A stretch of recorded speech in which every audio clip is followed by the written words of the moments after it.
Welcome into Surviving Paradise, the podcast that takes us sometimes serious, oftentimes humorous, especially this week.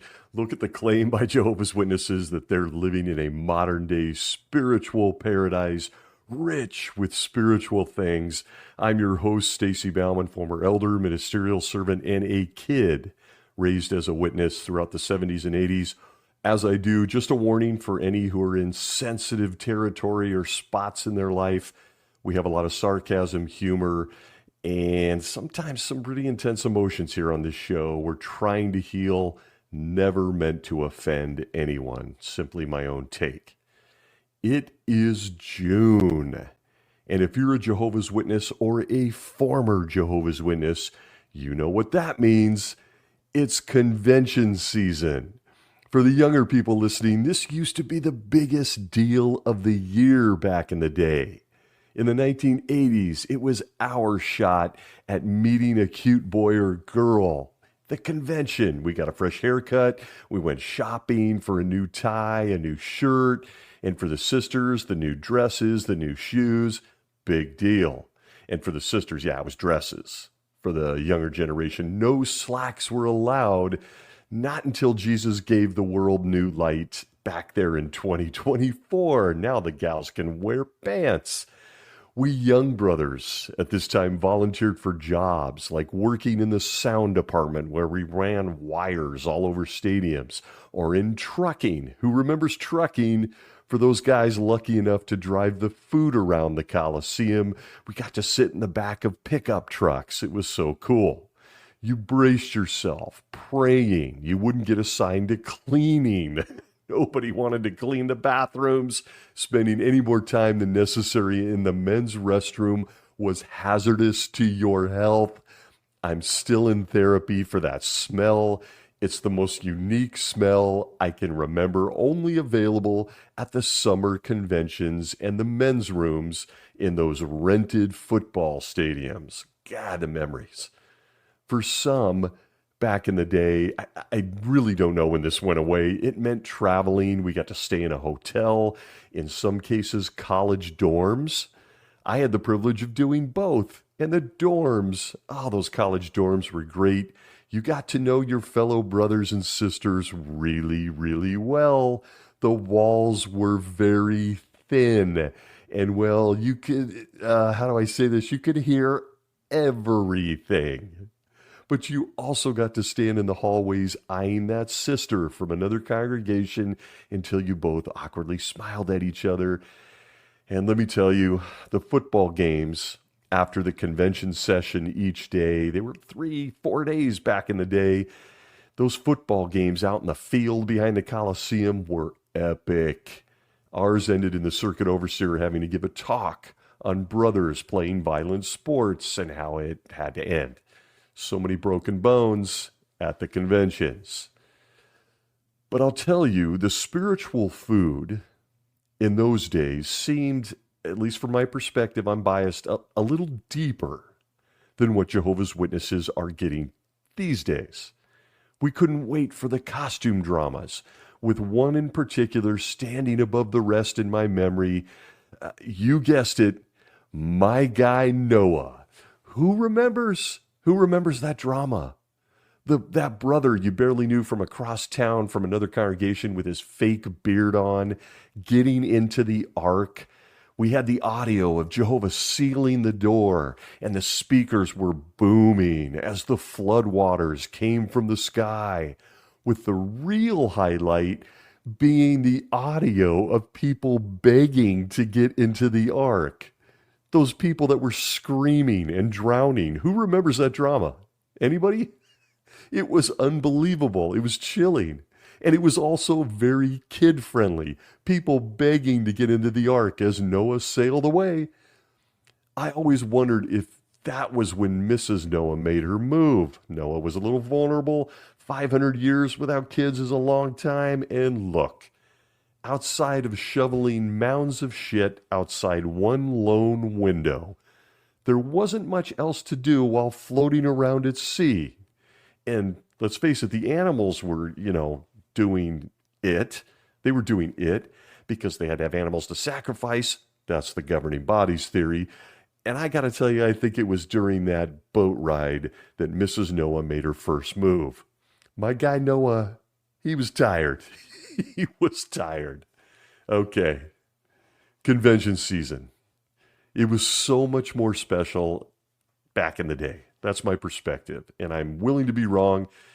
Every generation has its bias, but it truly was our only shot at an adventure as a Jehovah's Witness kid back then.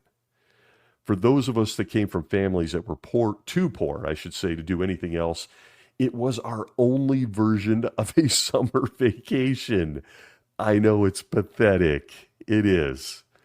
But I really enjoyed watching grown adults running to get the best seats in the Coliseum, literally fighting and elbowing each other to see who could fling a songbook onto a seat faster.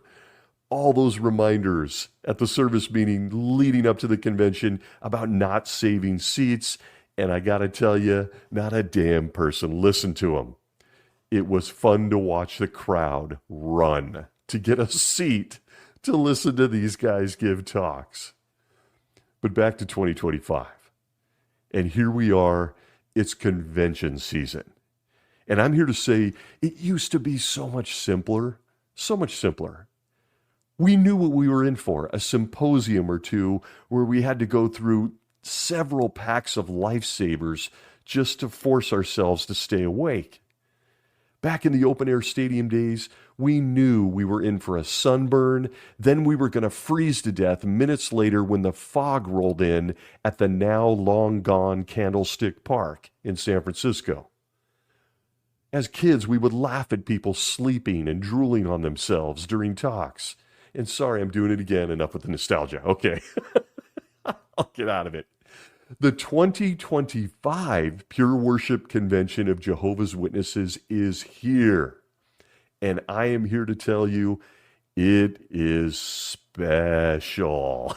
It is very, very special. Man, have times changed. With that bold move to join the rest of evangelical religions on planet Earth, the governing body is now utilizing high-tech movies, videos, and more. And while there is a lot to cover in this convention over the next few weeks, haven't decided what I'm going to do with all that, I have chosen to start with something from this convention that stands well above everything else.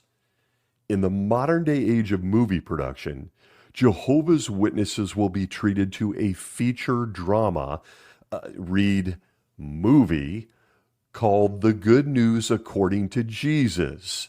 And they're picking up with episodes 2 and 3. Going to cover 2 here. You remember last year, they did episode 1 during the convention where we met Jesus' mother, his virgin mother, Mary. And look, if you don't know the Jesus story, I'm inviting you to feel free to go to the only website powered by Holy Spirit to watch episode 1 from last year's convention season with the baby Jesus. But episodes 2 and 3 are here now, and I am here to tell you they're next level. And look, I'm going to issue a warning. Making fun of Jehovah's Witnesses at this point is just far too easy, and I'm about to do it. This is going to be snarky, off the rails, and me just absolutely blown away by what I witnessed watching episodes 2 and 3 of the Jesus movie. So you have been warned. This is mostly a snarky take on this part of the convention. I can't tell you how many times I laughed out loud, and I'm pretty sure that wasn't the governing body's intent with this. I'm going to go out on a limb here. Watching these for former Jehovah's Witnesses in my generation, from where I sit, I got to be honest, there's a creepy factor. It feels creepy. When I looked at these movies, whether it's the film or what, I don't know, it's all of it. They look strikingly similar to those televangelist channels we quickly skipped over back in the day. Do you remember on the television when you'd run into one of these? I would rapidly turn the channel past the 700 Club or the Hour of Power. But even then, you would see late night commercials pushing a church with images and the music that looked a lot like, well, episodes 2 and 3 of the Jesus movie at the 2025 Pure Worship Convention of Jehovah's Witnesses. Seriously, there was a bit of this that was a little unnerving to me, which tells you how long this holds on to you. If you go back 20 and 30 years, you would swear you were watching one of those creepy televangelist movies about Jesus. Really low budget production. You remember, turn the channel. This is Satan's false religion. And I'll tell you, the only thing missing from episodes 2 and 3 at the convention this year was the 1-800 number that would scroll on the bottom of the screen begging for money from these televangelist groups. But again, listen, don't worry. If you're a Jehovah's Witness, the governing body has that covered too. There's going to be mentions of donations. You can always give them more money. So with my limited time this week, we need to discuss this Jesus movie. First, they've admitted on camera that they have spent millions of dollars on this movie. I wonder how many people could have been saved from famine, clean water, and other things. Millions. Even as Jehovah's Witnesses in developing countries, who incidentally will also watch this, are fighting for their very lives day to day. Even as many Jehovah's Witnesses are imprisoned for loyalty to this company. Religion. Even as natural disasters tear through entire communities. Hurricanes, earthquakes, fires. The governing body of Jehovah's Witnesses have spent millions of those same people's donated dollars on a movie featuring Jesus' life. The same life you can read about in the world's most published book, the Bible. I'm pretty sure everyone knows the story. Needless to say, there aren't many cliffhangers or gotcha moments in this movie. I'm going to say it again. I think it's safe to assume that every single person that watches this movie at the convention knows the story of Jesus' life. But that didn't stop the 11 wisest guys on earth from spending other people's hard-earned money on a movie that everyone knows the ending to. That's why they're in the audience. Serious question as I started this movie. What the hell is this organization doing? What is going on? A movie about Jesus? I want to remind everyone at this point that this Jesus guy that the movie is about had nowhere to live and spent a good part of his life feeding and healing people, doing practical things. But not the governing body of Jehovah's Witnesses.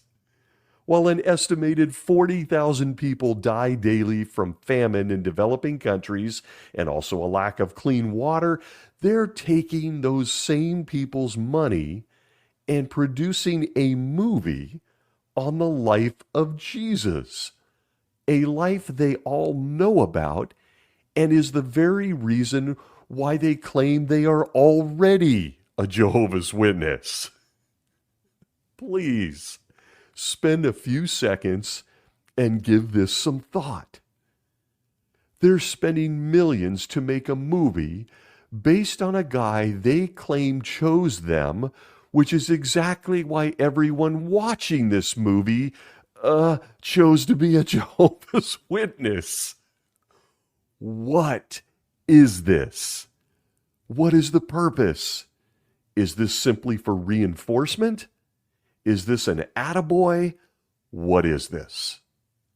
A reminder as to why maybe they gave them their money so they can make this movie to remind them to give them more money? I'm not sure. Jehovah's Witnesses already know this story. They know it.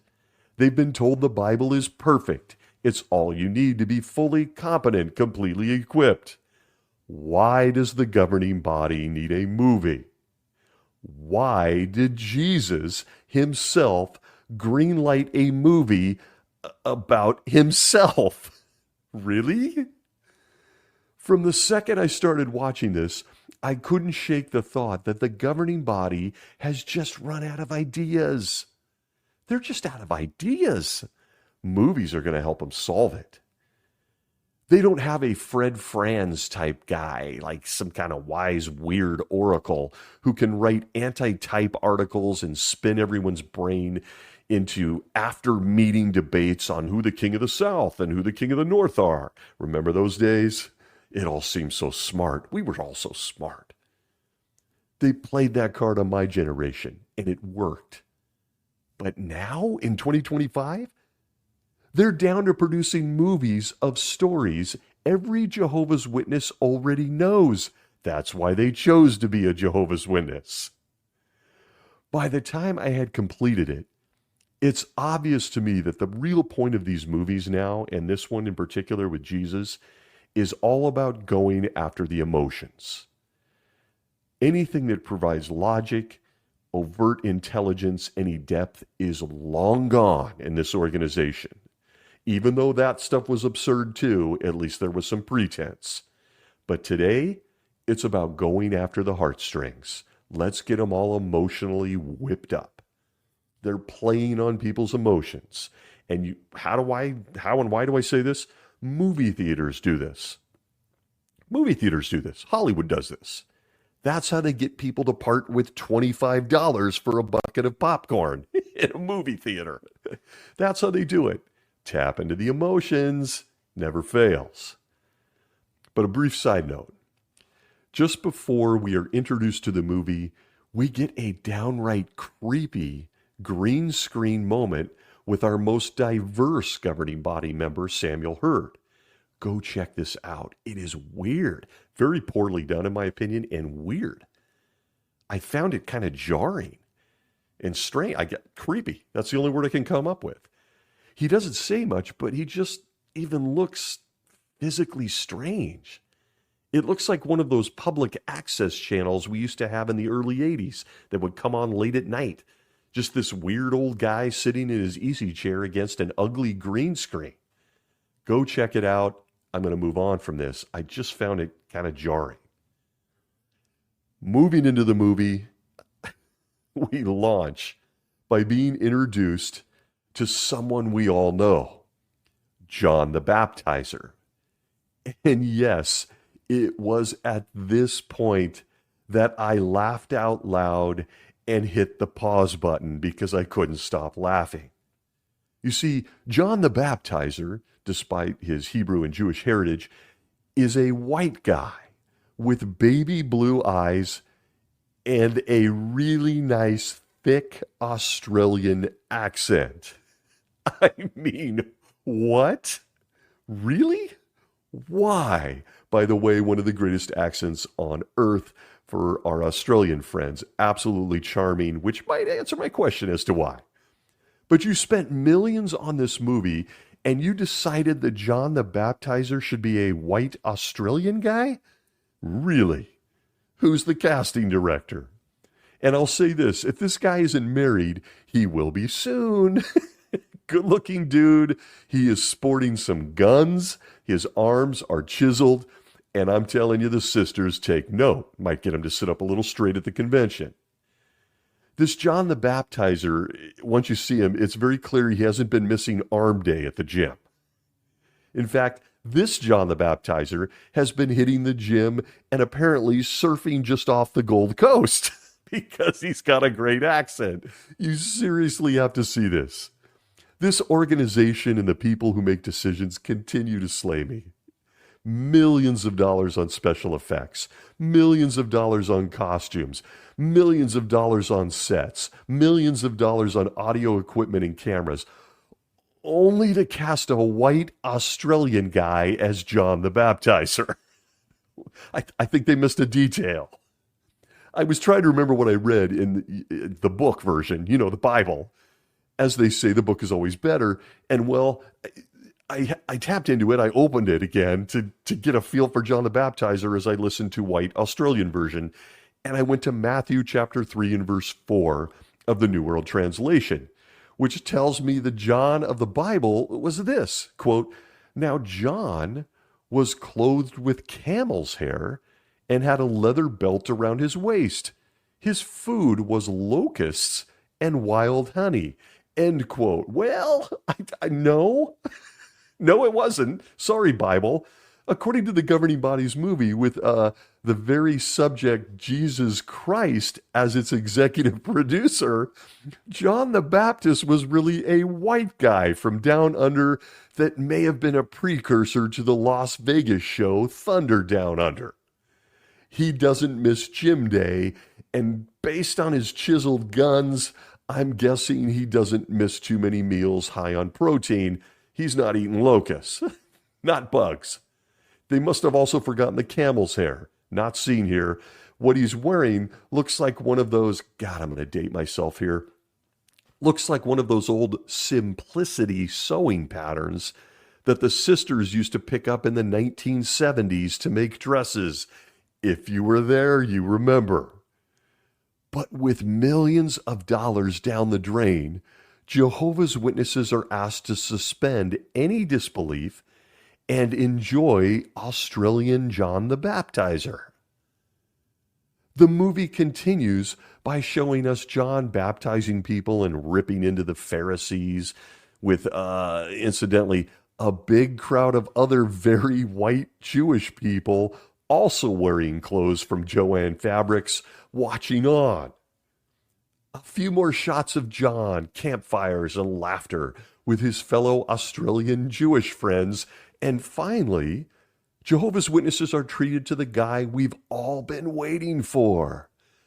Jesus Christ, also the executive producer of this film. It was at this point that I wondered a few things. Things such as this. Why did Jesus suddenly decided we needed a movie all about him? Was there a reason he didn't greenlight a movie project way back when Chuck Russell was making the photo drama of creation? Why didn't he just do it then? What made Jesus decide to make a movie about himself? It's very humble. Did the apostles push him to do it up there in heaven? Was it kind of this net, hey, dude, make a movie about yourself? Did Judge Joe lean over and whisper in his ear, hey, Jesus, I had a mansion in San Diego, but you could make a movie about you? Seriously, why now? We're on episode 2 here at this convention, so this has been going on for the last few years.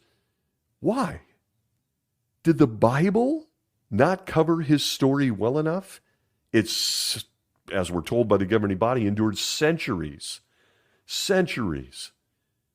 of all kinds of challenges, and we still have it. Is the book not good enough? If you're a Jehovah's Witness watching it, your convention, do you wonder why it is that in 2025, with Armageddon dangling above our heads, that Jesus suddenly wanted to make a movie about himself? Anybody have an answer? I then also wondered, would this be available on Blu-ray or DVD? You know, the other kids at school are watching Marvel movies, but I guarantee you Jehovah's Witness kids could be encouraged to pop this one into the Blu-ray instead. And also, they already have posters for Jehovah's Witness kids. I don't know how many people realize that. It's on the website. Kids can download posters of Bible heroes and characters along with Caleb and Sophia. Is there going to be some merch for this Jesus movie? Can I get a hoodie or a t-shirt? Never mind. So many questions as I watched this. I knew the story, so it was hard to, get really engrossed in it. I'll try to stay on track. We're to the point in the movie where Jesus has arrived. And much like an Abercrombie model, blue-eyed Australian but ultra-Jewish John the Baptist, we now get... Wait a minute. I'm going to hit the pause button here. Well, now we get the Caucasian Jesus Christ And he too is speaking with a very charming Australian accent. Who knew? Who knew? I'm going to admit I couldn't stop laughing. How could how could this how could this get through the cutting room floor? Look, I'm going to date myself here, but does anyone near my age that might be listening remember the old TV show Matt Houston? It wasn't like something I watch a lot, but do you remember the show Matt Houston? I really wasn't even a fan of this in the 80s, but the second I laid eyes on the governing body's Australian Jesus, I said out loud to myself, hey, there's Matt Houston. I'm sorry. I'm not kidding. He was played by an actor named Lee Horsley. Go Google it if you don't believe me. And it was some kind of cop show or something. He was a private investigator. I don't remember. But once I saw it, I couldn't unsee it. I now believe Jesus Christ looks like Lee Horsley and Matt Houston, and he also has an awesome Australian accent. That's what Jehovah's Witnesses are watching at the convention this year. All kidding aside, this guy, this actor, whoever played Jesus, has invited a lot of trouble into his life in JW culture. If he isn't already married, I guarantee he probably is. The sisters will be lining up on 7 continents to meet him. I hope his wife is a really secure, beautiful sister. It also called to mind the council just a few months ago about making these Jehovah's Witness movie actors in their videos feel uncomfortable. Remember the council from the governing body? They're becoming celebrities. They're becoming uncomfortable and don't want to go to conventions and meetings because people are asking me for photos and selfies. It's so ridiculously funny. I want to go off for an hour. I won't. Dude is trying to man his book cart on Saturday, and brother so-and-so is trying to take a selfie with the guy that plays Jesus. I could just hear him. Hey, say something. Tell me something, Jesus, with that accent. Jehovah's Witnesses have long wondered what Jesus looked like. They've always been curious about this, and they still are. Currently featured on the Bible Teachings tab under Bible Questions Answered on the website is the article, What Did Jesus Look Like? Feel free to go read that, but here is some of my favorite lines from the article. Quote, no one knows exactly what Jesus looked like since his physical appearance is not described in the Bible. It is unlikely that his features were especially distinctive. End quote. Wow. Well, okay. He was a plain Jane. That's what the governing body says on the website. But apparently he might have been Australian. We don't know how. Okay, I'll stop. But of interest is that they say he looked like every other guy. But they sure did some special casting for this convention movie because this guy's a good-looking, rugged dude. Oh, and by the way, the same governing body that tells us Jesus was nothing special, he wasn't overly distinctive, well, the same guys also said this, also on the website, Watchtower, February 15th, 2014, paragraph 5, quote, the scriptures say very little about Jesus' physical appearance. As a perfect man, doubtless he was handsome. Breath. However, his outstanding handsomeness came from his faithfulness to Jehovah and his unbending integrity. End quote. Okay. Both of these are on the website. First, there's nothing special about Jesus, but he is also incredibly handsome. I wonder which inspired reference they used to cast this version of Jesus currently in the convention movie. Let me tell you, the upcoming baptism scene in the movie leaves very little to the imagination. Jesus was incredibly handsome. In fact, he was a model. Oh, and he was also this. From the Watchtower, Public Edition 2017, number 6, page 8, we are told, quote, for the better part of 30 years, Jesus was a carpenter, working without the benefit of modern power tools. Really try not to laugh for the people who hate it. Back to the quote, he therefore must have had a sturdy build. Early in his ministry, he single-handedly drove all those with the sheep and cattle out of the temple, and he poured out the coins of the money changers and overturned their tables. It takes a strong and powerful man to perform that feat. It took extraordinary stamina to travel throughout Palestine on foot and declare his message. End quote. So, ladies and gentlemen, attending the 2025 Pure Worship Convention of Jehovah's Witnesses, we have the governing body's precedent for a buff Jesus. He's buff. He's sturdy. He could flip a table over and make a cow go through the gate. And after they show us Jesus as a carpenter in the movie, and he's sanding some tables and stuff, they show him doing like carpentry stuff, I had several questions answered, namely, how they cast everyone for this little movie. They had to be handsome, they had to be sturdy, and they had to be buff. They had to have extraordinary stamina, all courtesy of the Watchtower Library. Even as they admit in the same library, I can't even talk, that there is no mention of Jesus' appearance in the book. Jesus, incidentally, also had written to explain everything about himself. Is all of this odd to anyone else? Is it only me? The brother that plays Jesus is clearly, and please go watch this, by the way, it's clear that this brother is not doing a lot of book card time. He's not spending a lot of time with his book card. He is in great shape, and he has clearly been hitting the gym, maybe lowering his calorie intake a little bit.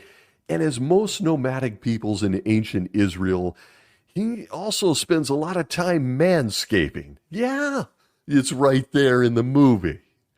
There's no hair on his arms. There's very little neatly shaved hair on his chest, nothing on his stomach. And don't worry, ladies, it turns out Jesus didn't have back hair either. No hair on his back, so you can relax. Nothing to be grossed out by here. The perfect Son of God, despite being Hebrew, was almost hairless, according to the governing body. You'll see it in the convention movie. But in all seriousness, I think we need to revisit why it was that Mary Magdalene was following Jesus around a lot in the Bible. I think it's time to ask the question, because I think we may have got it all wrong. The governing body, courtesy of the convention movie, is showing us that Jesus is nothing short of an underwear model with an Australian accent. And here we thought Mary Magdalene just loved his teachings. Well, listen, after seeing Jesus, there may actually be another explanation. Jesus was hot, and he had a great accent. You think I'm being funny? Go watch the movie. It's right there. And I can only assume that this Australian brother actor was cast very carefully. Instead of focusing on the powerful actions of God's Son, found in the Bible, I found myself wondering if this guy was a regular publisher. Or again, is he married?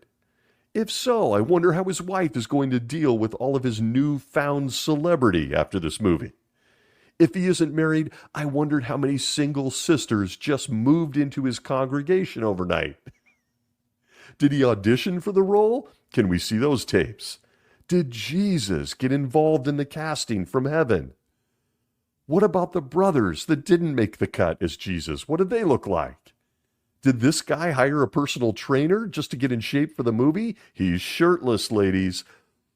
Look, this seems funny because it is. I'm sorry, it is funny. But my friends, it's real. and it's on screens at the 2025 convention. They're rolling this out as spiritual food. This organization, once known for knocking on doors preaching that the world was ending, has moved into the movie business. Aside from the obvious organization it takes to produce movies, there is also the so-called spiritual implications. Didn't this organization used to be spiritually minded, at least pretend to be? What do I mean? Well, what happens if Brother Jesus guy ends up landing some new female fans and does something naughty? He has to be in front of a judicial committee, and then he is disfellowshipped. The guy that played Jesus. Does the movie then get deleted and put into a vault? We haven't seen a lot of Toni Morris videos lately. What if the blue-eyed John the Baptizer actor suddenly goes apostate? Does the movie go the way of the DVR? You can find it in the bargain bin at Walmart. What happens? These are legitimate questions for an organization that claims to represent Jesus and that all people must be highly spiritual to be teaching anyone. But before your mind spins into the same absurdity that I find my mind in, clearly, one more interesting point to consider as you watch this new multi-million-dollar movie. Here it is. We must recognize the other supporting actors and actresses. For example, did you know that the governing body is also trying to give us an idea of how Jesus' mother Mary looked as well? What were her features? What was her appearance? The governing body has an answer. Insight on the Scriptures, Volume 2, page 56, where it says, quote, "The child eventually born retained identity as the same person who had resided in heaven as the Word, but was also an actual son of Mary, and hence a genuine descendant of her forefathers, Abraham, Isaac, Jacob, Judah, and King David, and legitimate heir of the divine promises made to them." Pay close attention. Quote, "It is likely, therefore, that the child born resembled its Jewish mother in certain physical characteristics." End quote. Wow. Jesus looked like his mother Mary, and you can see it at the convention in the movie. Oddly enough, they don't look alike. But there it is for inquiring minds. Did Jesus look like his mom? Yes, according to the governing body. I'm here to tell you he also looks a lot like his dad, his father. No, not Joseph. He was just his stepdad, remember? I'm telling you, Jesus looks a lot like his real father, Jehovah. Look, it's awkward. You just can't see how much he resembles his dad because, well, dad is invisible. And come to think of it, he even looks more like his father today than ever because they're both invisible. I love the logic of the governing body. It's very inspiring. He looks like his mom. His dad was Jehovah. So, genetics and stuff. It's unreal. I'm missing those days, by the way, working in trucking, driving around in a pickup truck instead of listening to this stuff. But the next scene seems to make the point, and it's the one getting lots of attention from those that view this movie. Jesus Christ, current king of Jehovah's Witnesses, takes off his shirt and walking into the water, we see him for a quick baptism. We are treated to his sturdy build, glistening with beads of water from the Jordan River. Aside from the sisters probably sitting up a little straighter in their chairs at the convention, I couldn't help but wonder if Jehovah's Witnesses noticed anything else missing from this scene of Jesus' baptism. Am I the only one who noticed something here? I wonder if you caught it too. A couple of things. First, Jesus is a 30-year-old man when he's getting baptized, not an 8-year-old Jehovah's Witness kid. which you can see at your local circuit or regional conventions now. Do any of the parents in the audience notice this? Anybody take note? You're a mom and dad, you look over at your 8-year-old, they're popping a lifesaver to stay awake. You look up at the screen. Yeah, I don't think I'm going to push that baptism thing. He's got a few years. Did you think about it? But what stood out to me about what was missing was this. You see, I kept waiting for John the Baptizer in a beautiful Australian accent to ask Jesus, the two questions. The same two questions he now has his guys in New York ask every single Jehovah's Witness that gets baptized. Especially the second one is of interest to me. You know what? Quote, do you understand that your baptism identifies you as one of Jehovah's Witnesses in association with Jehovah's organization? End quote.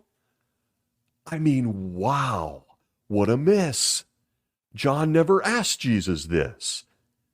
I was waiting for Jesus to stand up in the water and say, yes, like we see at the conventions. Nope. Here was the governing body's opportunity to show the planet Earth how these two questions got started at Jesus' own baptism. Where are they? I'm guessing the editor cut them out. They must have hit the cutting room floor in the movie because neither question is shown at Jesus' baptism in the movie. Why is that? When did Jesus change this? Shouldn't a voice from heaven have boomed the two questions, if not John? Or how about the bug-eating John the Baptizer charming us with his accent and getting those two questions out of the way? No?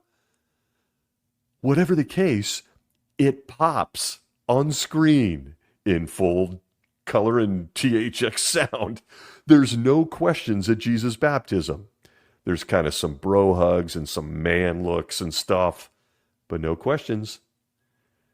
At this point in the baptism, Jesus stands up. We get a shot of his sturdy build, and the special effects are shown off from the new movie studio.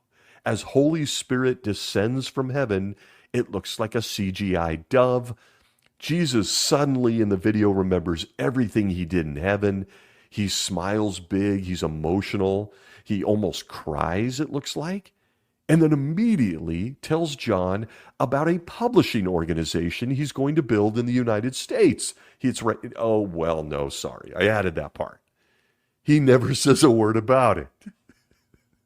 We don't see that. But Jesus, the future king of the Watchtower Bible and Tract Society, is now born post-baptism. And aside from nice-looking shirtless Jesus, incidentally, John the Baptizer gets to keep his shirt on. Do I need to go into T-shirts and baptism pools? Nah, never mind. It's a story most everyone knows. We all know this story. We've already seen what this may have looked like in everything from the Watchtower to the Bible Stories book, where both Jesus and John, you remember they're pictured wearing like toga diaper thingies. Remember those? We've seen this before. We've had the visuals. We get it. So despite the music, the emotions, and the neatly trimmed chest hair, I found myself wondering why this organization needed to spend millions of other people's dollars on this movie to show us all of this yet again? I can't shake the question, Jesus, why did you want to make a movie about yourself? I still can't come up with any kind of answer. Is there some sort of subliminal messaging hidden in the scene? Maybe it's rippling in the water or up in the clouds. A message that says, accept a free home Bible study from Jehovah's Witnesses. And people are going to go home and start signing up for Bible studies. I don't know. Because we've seen all this before. And most everyone watching it has already got baptized based on this baptism of Jesus. So why are we reviewing this? They're already in the fold. Is this nothing more than entertainment for Jehovah's Witnesses? Because that's what it looks like. It's very strange when you give it a few minutes of thought. But the movie continues with more familiar plot lines. Post-baptism, Australian Jesus is seen walking in the desert, where he is going to meet a familiar face. Incidentally, a face, as all Jehovah's Witnesses know, that Jesus himself created, and is for some reason allowing him to hang around his house in heaven before he became a human baby. So Satan was up there and heard that Jesus was going to be a human baby, and as it turns out, will continue to allow him to hang around in heaven at his house until around 1918. We all know the story if you're a witness. It's crazy. Jesus next runs into, cue the music, Satan. And much like my guy Noah's rainstorm, Jesus wanders around for exactly the same amount of time. Isn't that interesting? 40 days, 40 nights, where Satan, the guy he knows and he created, tries to tempt him. We're treated to Jesus walking through the rocky, dusty terrain in sandals, where immediately it becomes evident, courtesy of some amazing camera shots of his feet, that Jesus loves a good pedicure.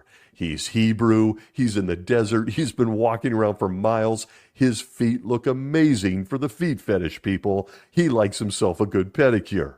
They're immaculate, proving that the Bible left out the part about Jesus getting pedicures when sharing that whole I wash other people's feet story. Could have thrown it in right there, decided not to.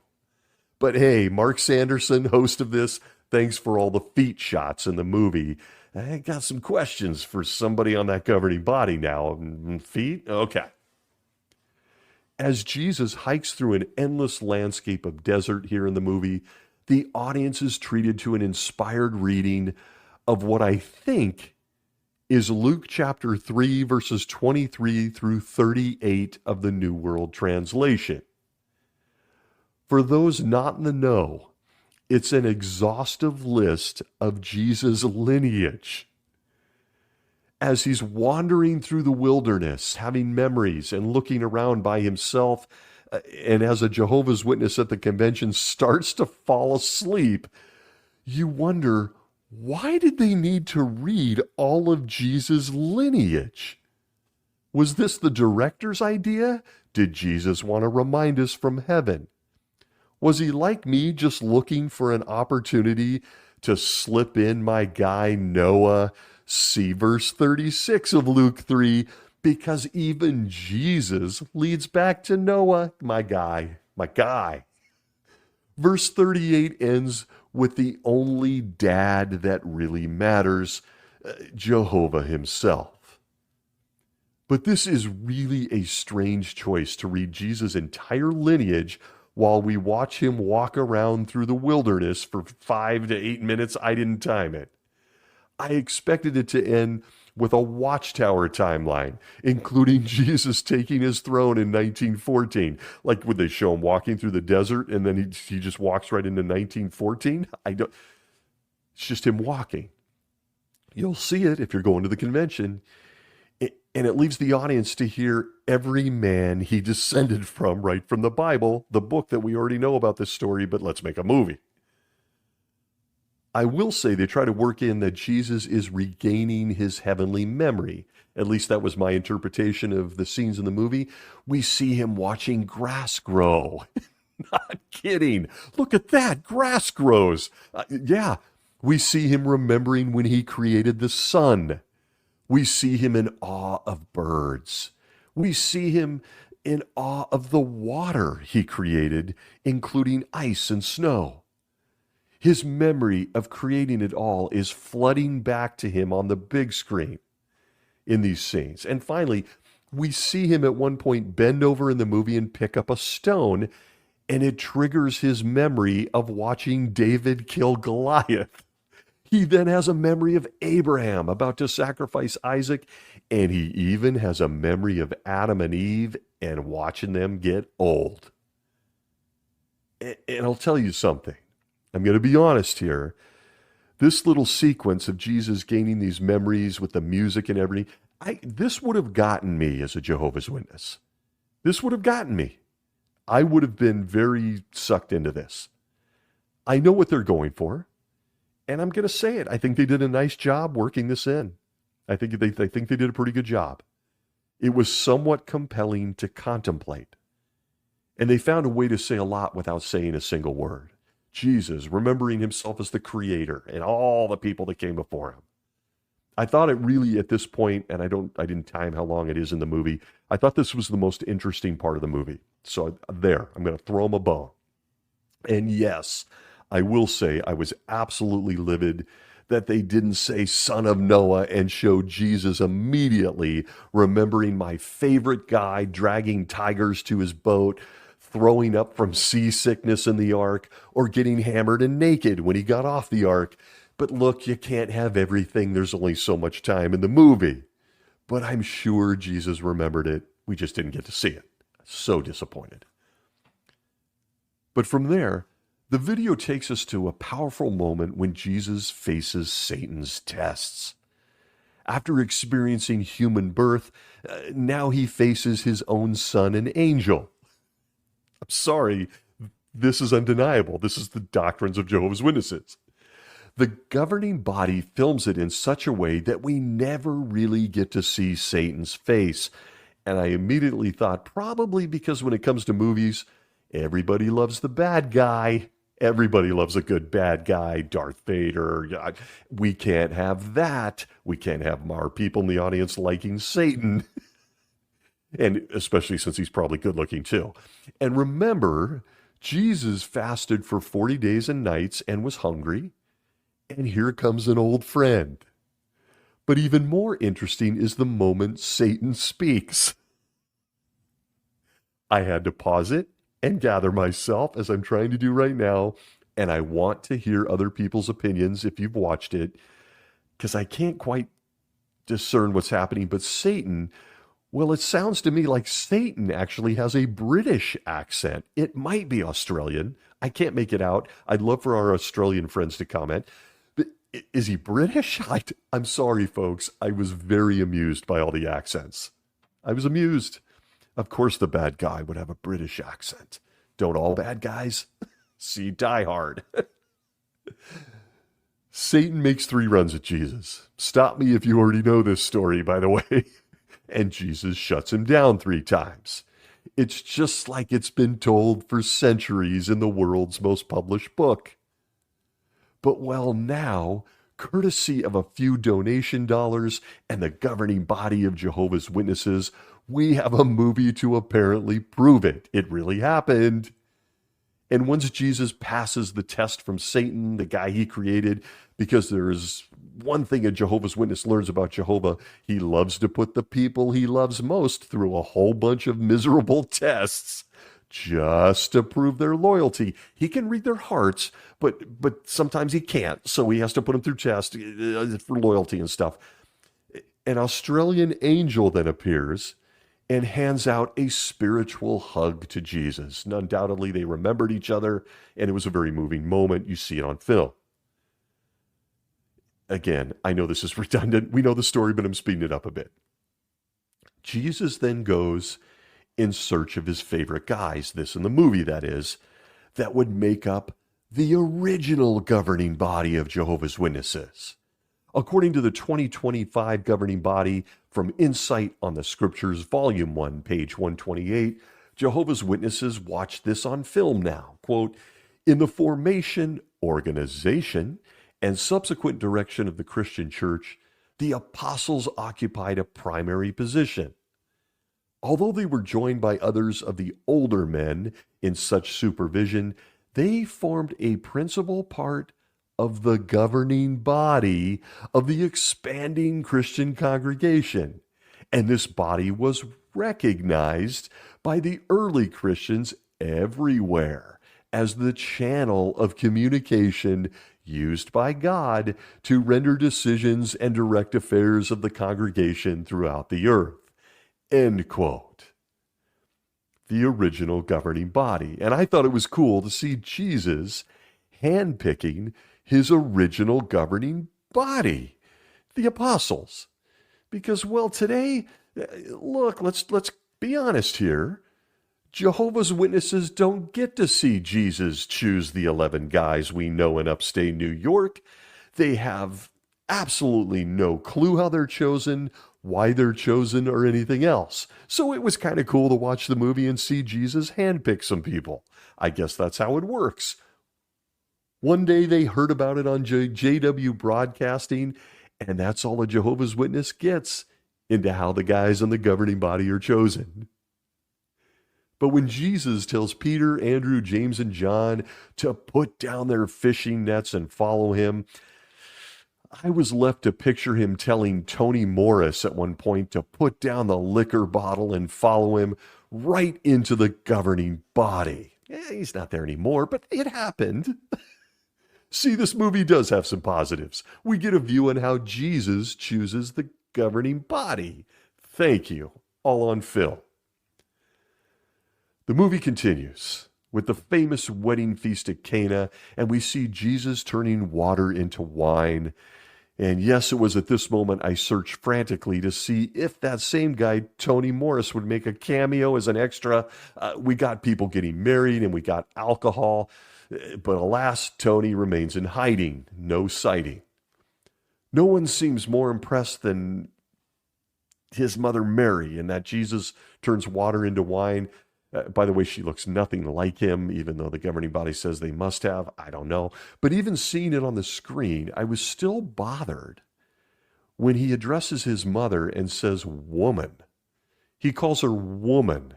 Why is this of a concern to me? Mary, you remember the story. Mary comes to him, we're out of wine. I mean, this is epic stuff.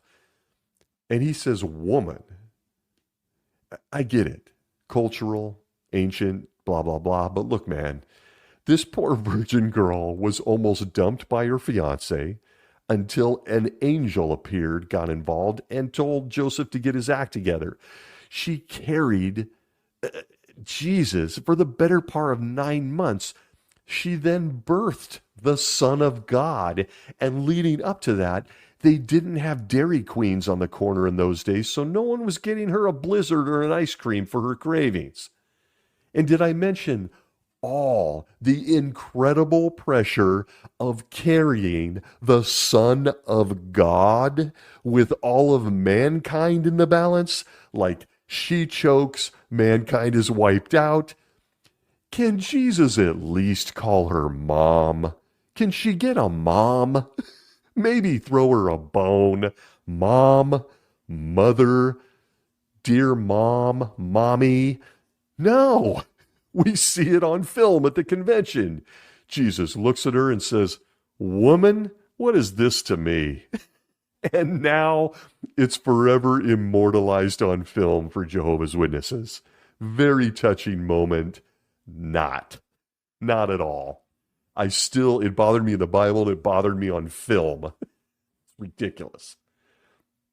But this epic film moves towards its conclusion, at least part 2, with a barn burner. It's Jesus losing his temper with the merchants in the temple. Again, you know the story. He's flipping tables and he's yelling at people. Money is flying everywhere. People are angry, and he confronts the angry mob and tells them to tear down the temple, and he'll rebuild it in 3 days. The disciples, as we're told in the movie, remember the scriptures about his zeal for Jehovah's house, and of course the crowds watching on are starstruck. And I will say, the looks on the actors' faces during this were really odd to me. I'd like your opinion if you watch it. They were weird. Almost like the director told him to be surprised at himself. I mean, Jesus almost looks surprised at himself in this scene. You have to go see it. It's like, is he coming to grips with something? What's going on here? He also, as the scene moves towards a conclusion, it almost appears like Jesus really likes the crowd's attention. Again, I'm sure this is creative influence from the director. I don't know, but Jesus seems to really like it. Almost like when you see people on the red carpet or when the paparazzi are chasing him down a sidewalk. He seems to really, oh, wow, I'm kind of it. And from where this guy was sitting, he just doesn't look very Jesus-y. He just doesn't look very Jesus-y. He looks more like a guy that just won American Idol. That's what he looks like. Go watch it. You tell me what you see. You really should watch this masterpiece, by the way, if you're not attending the convention of pure worship. And so that's it. It ends my take on episode 2 of the Jesus movie.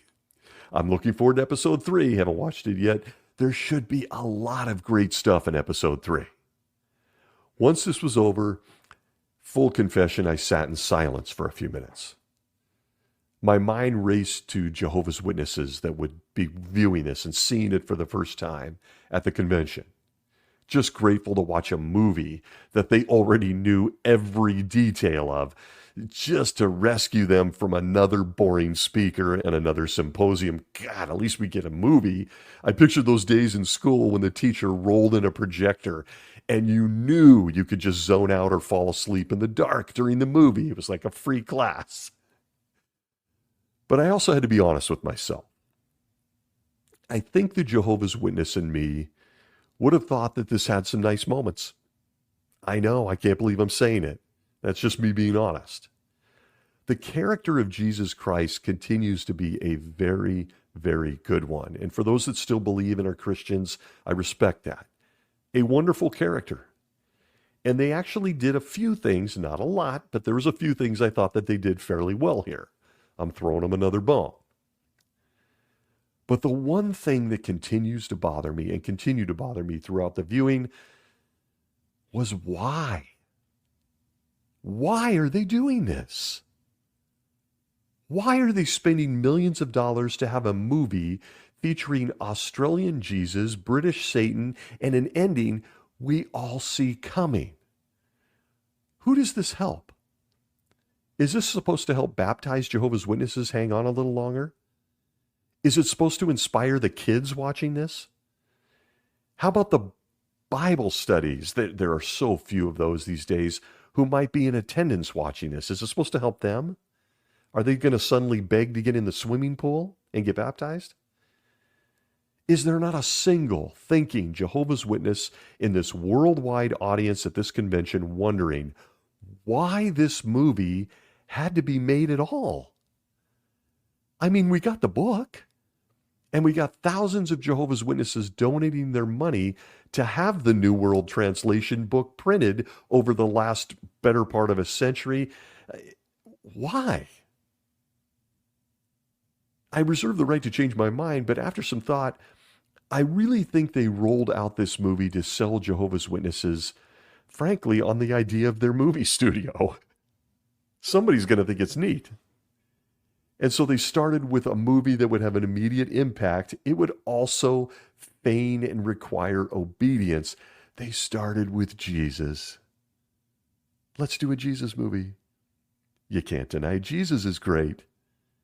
And the movie was really great. Many are going to be impressed. But where do they go from here? As Jehovah's Witnesses send in more money, will they be able to request to the next movie, hey, we'd like a movie on so-and-so? Will they want one made on Samson where the next buff brother grows out his hair only to have it cut by a really hot sister called Delilah from the same congregation maybe? Who knows?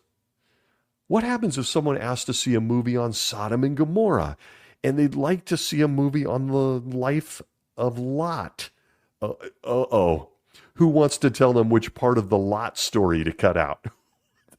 So, can you think of anything off the top of your head that maybe they don't want to show on film? Yeah. Or how about this? What does the conversation look like in paradise when someone rolls out one of these movies, this one or future productions, maybe featuring Moses? How about Moses? Only to have the real resurrected Moses watch his movie and tell them it was actually pretty terrible and inaccurate, and that guy looks nothing like me. Face it, they believe the multi-million-dollar movie studio is going to survive Armageddon. So these movies will be around for Saturday matinees in paradise, when the very people the stories are about that are resurrected can then go watch their own story on film. They lived it, here's your movie.